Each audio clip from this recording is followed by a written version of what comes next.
world where space and time are intertwined, one man dared to challenge the status quo. His name?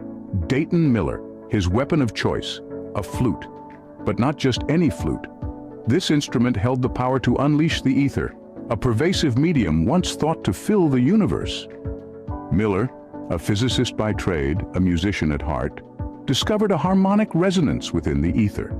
He found that his flute, when played with precision, could manipulate this elusive medium. His melodies, a symphony of science, had the potential to shift the very fabric of reality. However, a sinister force lurked in the shadows. The Einsteinian demons. These creatures thrived in the distortion of space-time, causing chaos and disruption. The world needed a hero, and Miller was ready to answer the call.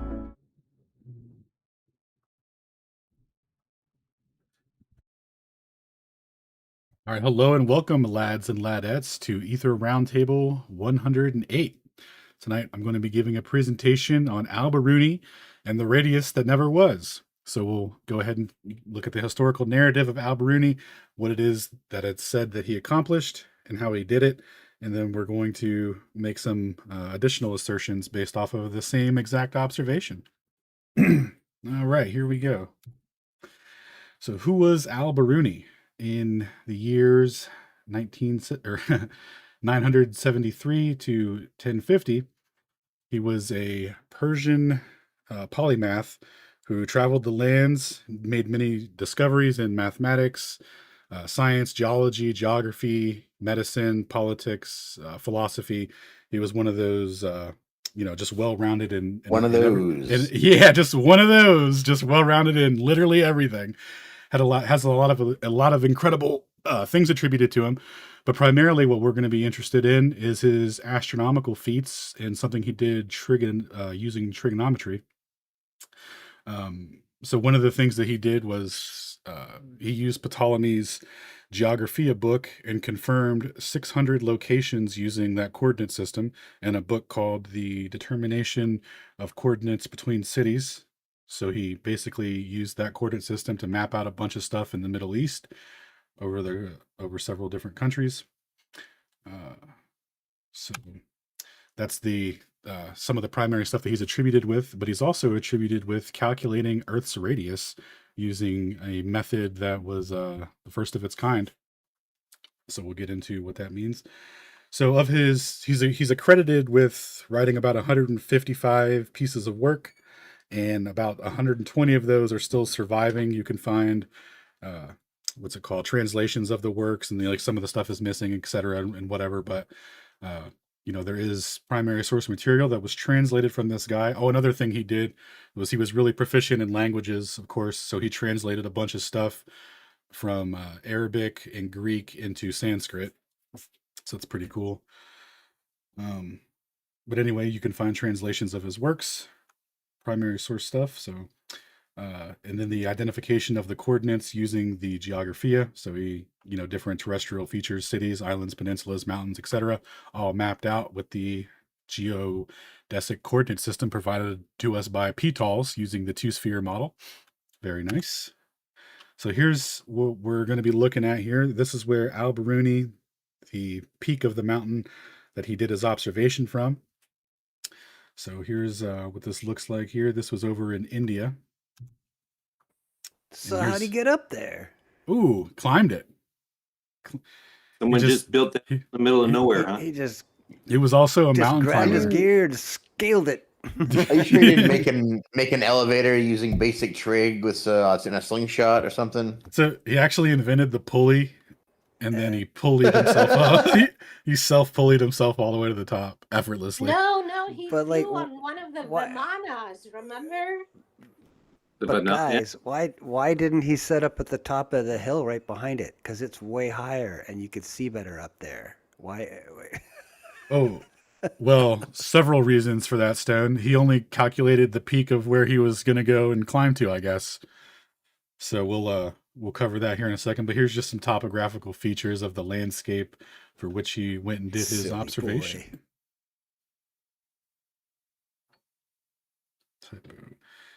Oh, I did. I typed radius wrong in the title. Thank you. I'll correct. Thank you. I'll fix it. All right. So if you were to be standing up on this beautiful mountain peak here, and you were looking out, and you were also inside of the Google Earth program, this is what you would see as your horizon. So as the story goes, he climbed this mountain peak, looked out with his astrolabe, measured an angle down to 6 decimal points of accuracy, did a little trig on that, and derived Earth's radius down to 1%. Sounds very impressive. How did he tell the 100th of a degree from an astrolabe? Ooh. So Holy he moly. So he had a special astrolabe built that was big enough to handle that. So the sources say. Well, that answers everything. He was looking at that and thought, ball. Yeah, well, he thought ball for other reasons because he was also into astronomy, and that was sweeping across the landscape apparently. So him doing some eclipse stuff and trigonometry with latitude and longitude, mapping out the coordinates and stuff. He was super into Ptolemy's ball theory, if that's as the way that the events played out. So how did this man accomplish his goal of measuring Earth's radius, or calculating it rather? So you need 3 simple things. You just need an astrolabe, a suitable mountain with a flat horizon so that you can look out and measure the angle of depression, and know a little trigonometry, and also know some additional supplements to trigonometry, like the half angle approximation and other things that could have possibly occurred so that this measurement could exist down to 6 decimal places, when at the time the best they could have mustered was 3. And yeah, so anyway, continue. So no one quite knows how he did it, but everyone knows that he did it. Is that what I'm getting? Yeah, this is one of those unfortunate circumstances where there's like a translation of what he did, and then a bunch of people write things about once they realized that the accuracy issue and stuff, they started supplementing it, like, oh, you know what else he must have done, that kind of story. Oh, okay. Yeah. So one of the ways that it is known. Yeah, it is known. The Brettamuses just followed him, bro, and they counted his footsteps. And as he climbed up the mountain, it was 800,000 Persian feet, measured by al-Biruni's actual foot. So one of the methods to get the elevation of a mountain is take 2 different measurements from separate distances across, and you could take the distance between the 2 angles there and get the elevation of the mountain peak. So that's like what they do in modern times now, but that's not actually what al-Biruni claimed to do. Al-Biruni claimed to do the old square board method. If you guys haven't heard of the old square board method, you take your square board, you align it at an angle such that if you were to label the 4 corners A, B, C, and D, you would rotate the D right so that it intersects with the peak of your mountain there, and then you start doing trig off of that. It's not listed in the 3 things here, but you also need a ruler to dangle off the end of D here, and then you'll need a pebble so that you can line it up to the ruler and then drop it straight on the ground, and hopefully there's no offsets to gravitational potentials not being perpendicular or anything to the geoid, and hopefully that stone just falls straight to the ground, and then once you have that, you can start doing trig off of that. But if your astrolabe had a pendulum, you'd be all set, right? Dude, yeah. Dude, in a gas mask. I think if he hung a plumb bob off D, you'd get that all right. Right. You get a plumb bob hanging off D down towards H with no way into E. You stand a chance of using this method. So that for sure, Stone, but remember, your boy didn't do that. He hung a ruler off the edge, and then to keep it straight so that the pebble would slide down following that straight line. And then when it hit the ground, they took the distance between those to get it. So, maybe the pendulum would have helped. Is that actually how they get mountain heights, is doing this method? Not this boxing, the other one? I mean, like Stone was saying, if you had the accuracy for the base of it, I mean, you could ratio it out, probably. Like, is that what those retards actually wrote down, that they dropped a pebble and shit from D and then they took a measurement from that where it hit the ground? Is that really what they wrote? I mean, that's laughable. Dude, and maintained 1% accuracy, dude, to get the how big was the sub rock? 1 degree. Seriously, go back to that image again. And How big look at the line where your eye has to be between B and G. Your eye has to be in the ground, looking past G at B, connecting the line to E. You know what I mean? How do you sight that? See, Do I you was get thinking, under the block and put your eye, press it up against there so you're really close? And you know what I mean? Like, yeah, yeah. I don't. It would be interesting to see some people try to reproduce the square board method, because like you were saying, I don't know how you could line that up and maintain it to the accuracy required. But going along with the story, let's just assume that this is what's canonized by this the determination of the coordinates of positions and corrections of distances between cities. So this is canonized from the translation of al-Biruni's book, which has a different title, but this is like the translated title of what it would be. And then he describes like the pebble ruler situation and all that to get the height of the mountain. So yeah, it makes me chuckle just when you dude, say it. Oh my yeah, God. I was so tickled when I read it. I was like, this is a fantastic story of it's just like Eratosthenes all over again. But so now we're gonna get into the trig that he used. So now he's got the astrolabe up on the mountain. He knows how high the mountain is. He knows H, which is B right here. And from the astrolabe, he gets an angle to the horizon. And so from that, using central angle theorem, what he can do is do a little cosine function and rearrange the equation a little bit so that you're solving for r rather than using r as an input. And basically the equivalence here is the angle that's created by the dip to the horizon is also going to be proportional to the central angle here. So if you know the angle and you know A to B, you can solve for r here. Yeah, imagine the genius of using the beauty of a flat horizon to somehow solve for globe. Like, watch this, guys. Like, what a trick. The irony. Yeah, so there's the full series of trig functions here, and then it reduces down to just r equals h times the cosine of the angle over 1 minus the cosine of the angle there.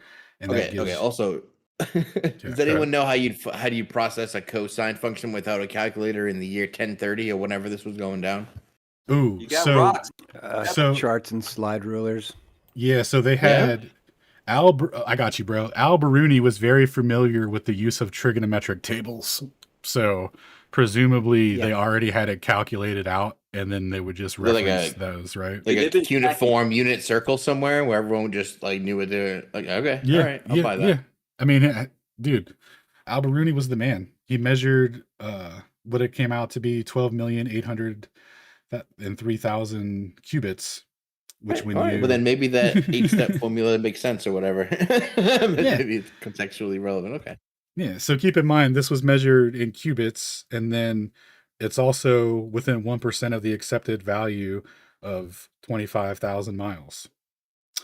So, how's the cubit related to the ratio of a meter or whatever? Because what they never tell us about these stories from the past and previous units of measurement is that if you're using them for navigation and building maps and stuff, your unit of measurement is going to be a ratio of the coordinate system that you're using to determine, the distance between cities, etc. So the cubit would have had to have been related to an arc in the sky, the same way that the Chinese had a li as an arc in the sky, in the same way that a stadia would have been an arc in the sky. But they can't tell you the exact value, but they try to give like a value they're like, oh, it was it was close to the terrestrial meridian measurement, but it's like you could only get that if it was already that, because they agree that the stadia is a ratio of the terrestrial meridian anyway. So they just the disagreement is by how much. Is it 99% or is it 87% of a terrestrial meridian? And it's like, so you can just agree to how accurate you want it to be for your story. So anyway, these units of measurement all are comporting to the current accepted value in meters, and then converted into miles. So let's see, as we go through here on the website that I borrowed a lot of this information from, there was a comment left from Walter Bislin. Shout out to Walter. Wanted to give him a special shout out, Walter, and thank him. So here he says, my hopeful correction error analysis tells me that to get the Earth's accuracy of 1%, you would have to measure the drop angle to an accuracy of that amount. The error due to standard refraction is k equals 0.14 in his configuration of the horizon being about 62 kilometers above sea level. That is about 8%. Did he know about refraction, or was it a coincidence to get the Earth's radius with such an accuracy? So no, they did not. Needed yet, actually. No, they did not know about refraction at all. So he says, anyway, an estimate of R of 10% would not be bad. In no case is the Earth measured flat. Oh, dude, thank God. It was almost, dude. It almost measured. It sounded a lot like it might have been. Before it sounded like it was just an ambiguous ratio to get the number that they wanted, but now that it's plus or minus 10, like, you know, we're good to go. Or so whatever. This guy from the top of a mountain and an eyeball with a really cool, really accurate astrolabe actually detected an angle to the 100th of a degree, but didn't know about refraction swinging 8% either way on any given day, but still nailed it. Just trust us, bro. And Bislin's like, thank God for this guy. Like, I love it. Yep. And then, so here's some quick diagrams on central angle here. This one's kind of related to half gamma, which would be the drop over this distance for the thing. So we're kind of looking at the diagram that we want to use is this one right here, where the full gamma angle here is let's see, the theta plus psi here. And that gives you the full gamma amount. And then again, that's proportional to the full central angle sweep. So that's the relationship that he got there. Just solving for R, having the angle and the cosine of it. So here's a quick YouTube video of a professor breaking down the story. And this is what started it all. So I saw this and I was like, oh, that's really interesting, because if you didn't assume the Earth was a sphere and you measured curve like that, you know, that deviation, that dip, and it was just an optical phenomenon, you would derive the radius of your vision. But we'll see how they, you know, turn it into the radius of the 10th century here by just assuming that the Earth was a sphere to create that instead of it being an optical phenomenon. So here's a short from 3 brown, 1 blue, I think it is, or 1 brown, 3 blue. Anyway, here we go. This is Professor Tao. There's an Arab mathematician, al-Biruni, who measured the radius of the Earth to within 1%. What he did was that he climbed a mountain with an astrolabe. He measured the horizon, and the horizon was not quite horizontal. It was dipped at an angle. Here's the Earth, and here's a mountain, not to scale. Okay, so if you're standing on top of a mountain, the horizon is actually not horizontal. It's at an angle. Right, yeah. Here's the radius of the Earth, and you have a right-angle triangle here. If you have a right-angle triangle, the hypotenuse is the radius plus the height of the triangle. And if this angle is theta, then by trigonometry, this angle is also theta. And so there is an equation, I think r is equal to r plus h times cosine theta. Just from elementary trigonometry, you can relate the radius of the Earth plus the height of the mountain to this angle, and so you can compute the radius. I think it's something like h cosine. So there's a formula that you can compute the radius of the Earth from the height of your mountain and the angle of declination. How did you know the height of the mountain? That's a good question. I guess you could walk around a bit and take angles, and that part I don't actually know. With enough trigonometry, you can do it. This comes from an interview with Terrence Tao about all of the... Dude, with enough trig, anything is dude, you can do it. Dude, you can do. I just did it. Look, you can do it. Like if you know, the way he explained it, I would almost believe it to be 100%. He was so confident. It was so like down to earth. It made sense quickly to my brain. If I don't think about it, I'm like, yeah, that dude totally figured out Earth's radius with a pebble and an astrolabe. Wait a second. Well, if you had to choose between they just walked around and took angles versus how it was actually described that it was done, which one would you do? Well, go back to that other image just for a sec. That one. That equation is only true if point 1 and point 2 are at the same altitude.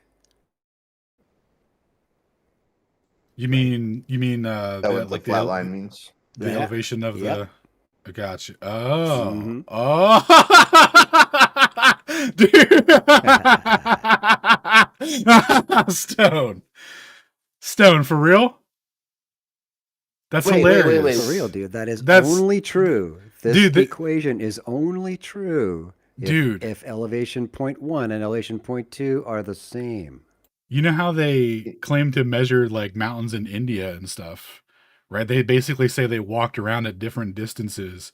So dude, that's hilarious. And they know exactly what their altitude is for sure, dude. Oh no, dude. But I'm almost positive you can't use triangles on Globe Earth because that's where those Czech lads spent 2.5 hours telling us over and over again, and that there's no possible way to use triangles for Globe Earth, and by doing so, this whole thing is invalid by Czech argue logic or whatever.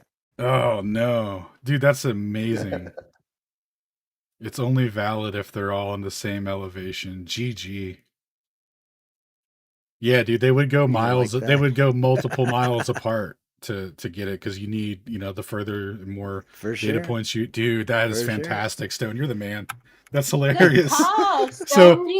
Excellent. So Stone, this is the globe method where you drop the pebble, so you don't have to have equal elevations across the distance. It's this is the one. The guy who had to stick his eye underneath the block next to point C there and look up past B to E. He's like, okay, I'm insured. All right, my family will be okay if I take this. Right. That's hilarious. All right. So in modern times, there's been some reviews of al-Biruni's work, and what I was talking about earlier with the accuracy required to actually derive Earth's radius, you need to get an angle down to 6 degrees of accuracy to get the exact value of 1% of the current accepted value. So we're here looking at the decimal placage here that's required.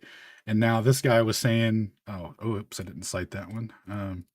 Well, in this paper, this guy was saying that if al-Biruni was aware of the half angle approximation, what you can do starting from 45 degrees and just dividing down, you could eventually get down to the 6 decimal placage here for 0.703125.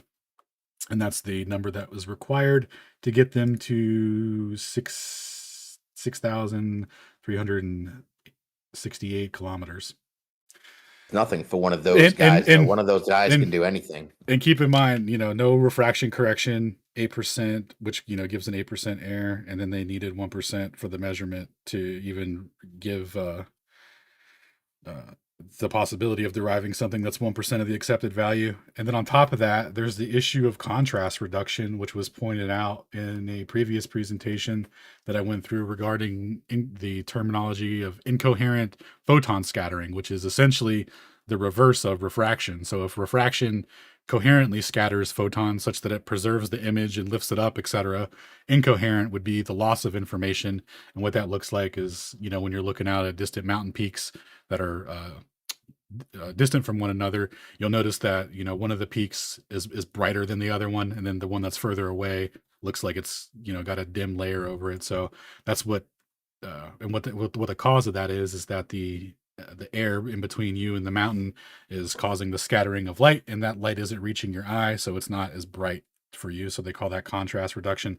So mechanistically, the idea that he climbed to and real quick, in the paper that we went over for that presentation, they were saying that if you're 2 kilometers above sea level, it's impossible due to contrast reduction, to determine accurately where the sky intersects with the ground geometrically, because all you're going to see is like a white line blur between the sky and the earth. You're not going to have a definitive geometric intersection point. So this guy going 62 kilometers up, not accounting for any refraction or contrast reduction or anything like that, just like centers his astrolabe right in the center of that geometric intersection where you can't even see it because it's just a white line. But he got it down to 6 degrees of 6 decimal places of accuracy.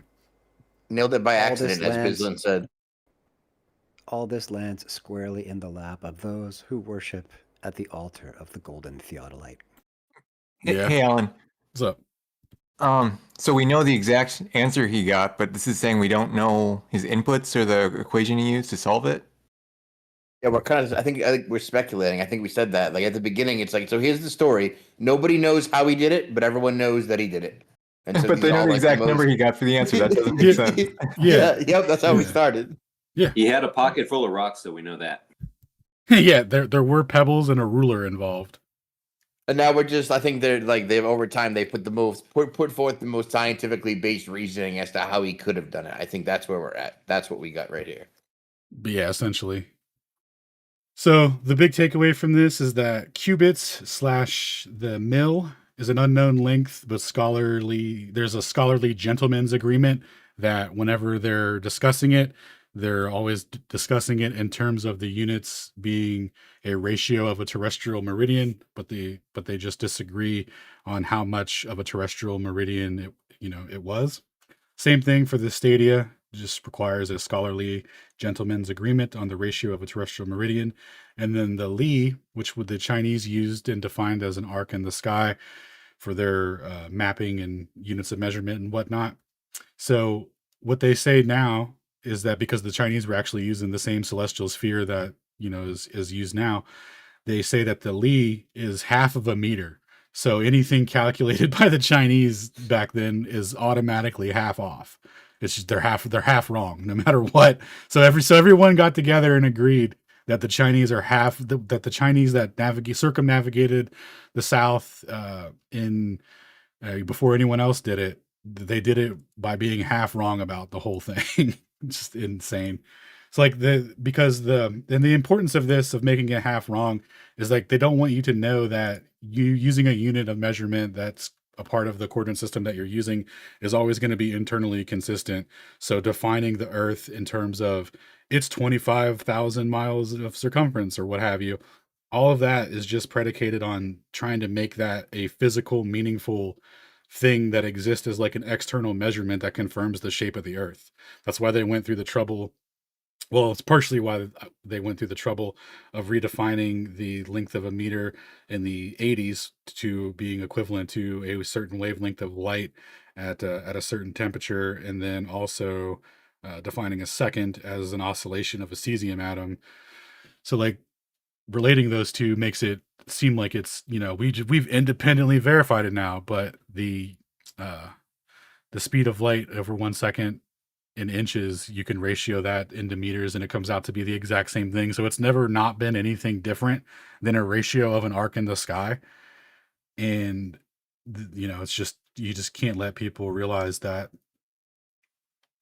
So a meter currently defined as 1/10 millionth of a terrestrial meridian, and that's section of the coordinate system itself, 1/10 millionth of it. So when you use said coordinate system to computate distances between places, like our buddy al-Biruni did in his book, where he confirms the location of 600 terrestrial features and locations, it's not going to be wrong. It's going to be a ratio of the coordinate system. So that's the big takeaway from this. Nice. All right, and that's all I got for old al-Biruni here and the story of the radius that never was. But yeah, so if you don't assume that the Earth is a sphere and you just took the measurement as is, because they could probably do something like this now with a regular theodolite and trig it out and find the globe all day. But if you don't assume it's a globe, you're just measuring the same exact radius that is used for celestial navigation, which we say is the radius of your field of vision. And then that same exact radius, or not same exact, but close to that radius, was derived from Brian using the eclipse data of the shadow length and the angles of the observers along the whole length of the shadow, all deriving the same altitude, which gives us a altitude of the celestial sphere, which also gives us a radius, which comes out to be the same thing that these guys are calculating out with their square boards and astrolabes. So, in my opinion, I think this is just a measurement of visual space that's been misinterpreted as the radius of Earth rather than the radius of your vision.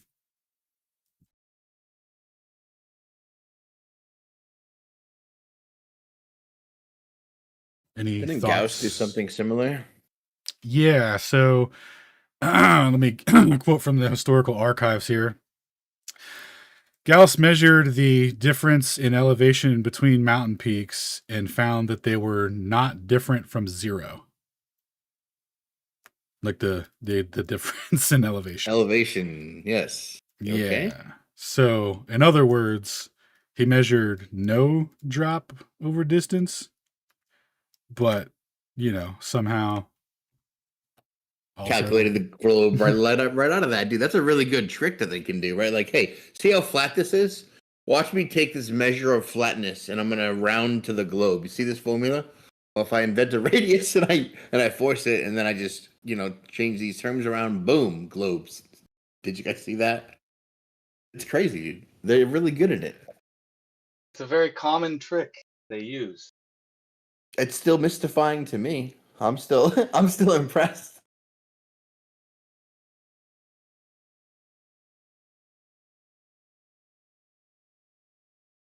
Yeah, nice. I'd never heard about this other method of measuring the. Like I said, I've only ever heard of the sun method, where as a glober, where you definitely know the shape of the Earth is by when you stare directly into the sun, and then you just take sun angle measurements and shadows, and you do some math based on an assumption, and then you can get the circumference quite easily, which can then use to get the radius.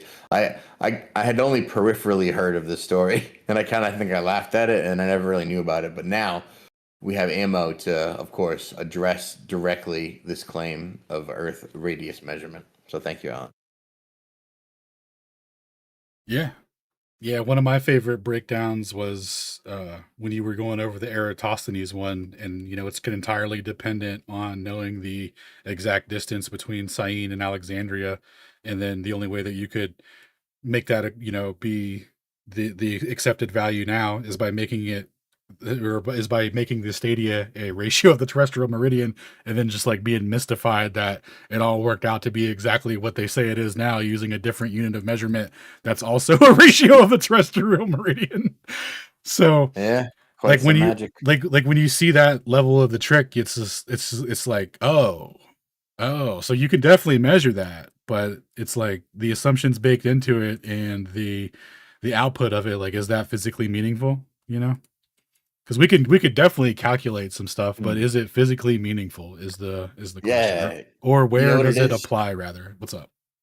Being able to identify the internally consistent system with which you're operating, like, because you need, without an external reference, it becomes hard. Same thing with surface measurements. Like, how do you prove Earth curvature? You need an external reference. That's why we turn to the stars.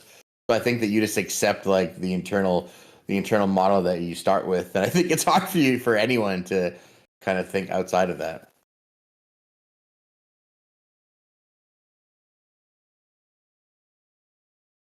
Yeah, it's keeping it compartmentalized and making it seem like it's a independent system that just so happens to also measure the Earth is how they get away with it. Like, oh, didn't you know that whenever you mention lat long, that's the globe? Matter of fact, if you ever take the longitude and latitude of any two positions and then use that to compute distance, that's also the globe. You didn't know that? Well, no. By definition, those two things are tied specifically to the coordinate system with which you're calculating, right? Those 2 points have to be represented as latitude and longitude, which is the coordinate system of the sky. So it seems silly for them to be like, duh, it only works on the globe. Well, no. It only works in the spherical coordinate system from whence it came. From whence it came. Well said. All right. If there are no other thoughts or comments, we can wrap up for the night. I see D3 with an unmuted mic. Dangerous. So is my understanding correct here? We know he built an astrolabe and he had to get an angle measurement accurate to 6 degrees in order to get his accuracy, but we don't actually have any record of what he recorded for that angle. Yeah, so what he recorded for the angle is right here. So his actual angle here that is purported from, what he says is 0.34 of a degree. But that's not 6 digits. Yeah. So, like dude was saying, the only way to get that out would be to do like the half angle approximation thing to get it out that way. So like the story just like completely falls apart. Yeah. But it's like still supplemented and told through the angle of 0.5, and then this dude did all his math based on dividing that out to get it out to 6 decimal places. If you just showed the math screen, like in a high school class, if you just showed that one screen that has the formula and you told me the story that the Asian dude told you on the YouTube, I would buy it. All right, like, go back to your math slide. Like, no. Like, if you just played me the video and then showed me that one slide, I think I would buy it. Like, oh, some dude from ancient times figured this out on a tablet with some rocks and dropped it from. Yeah, no, totally looks good, Chief. Like, look how Chief. convincing it is. Yeah, like, you're like, oh, wouldn't you know it? This is a formula that we use today to determine sphericity all over the globe. And you're like, no way, dude, use the same formula. Yeah. Yeah, but we're not allowed to use this formula because this formula means globe, I guess, or something. Like, it's always going to be globe. Like, this actually only calculates globe, if you didn't know. I feel like it uses the radius like 9 times.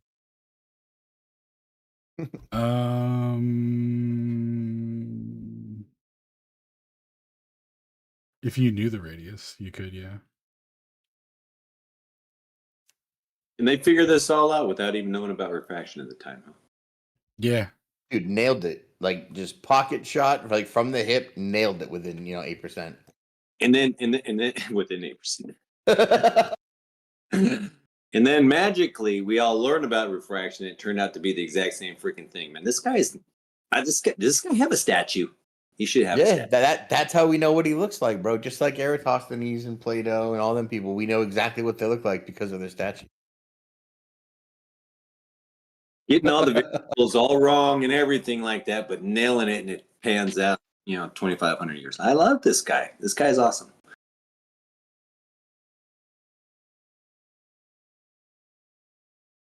al-Biruni, as they say. Old al-Biruns. All right, well, we're going to wrap up for the night, lads. We will be back on... What are we doing this week? I think we're going to do something on Thursday as well. Just don't know what yet. And then Friday will be Twitter Community Night, hosted by Brian Sweet. So follow him on Twitter for Friday Community Twitter Night. And then... what are we doing Sunday? Sunday for Globebusters, we're going to have a guest presentation from our very own Vambi. He's going to be presenting on refraction and boundary conditions to create the lifting of images, and etc. So that'll be awesome. That sounds full on. Nice. Awesome roundtable, y'all. Thank you, Mr. President. Nice. I thought I heard JT. What's up? Hey, I tend to listen from YouTube because of the frequency in which I must pause because of family. And man, it was so cool. Just like what you guys were talking about, the angles in the box and eyeballing it up this way and dropping a rock. It's like, little did they know, they're still trying to measure how we see the world, and the globe was invented by how we see. So they're not dialing anything in with their box. But I talked to Plain Reality, and it surprised me. He said he's going to work with a guy to do an actual scientific paper on perspective, and that's really awesome. Outstanding. It's awesome. And real quick before we close out, someone asked in the comments about al-Biruni and what he did regarding map projections. So he was the first person to make a Mercator projection, and then that technology was lost and then rediscovered by Mercator later.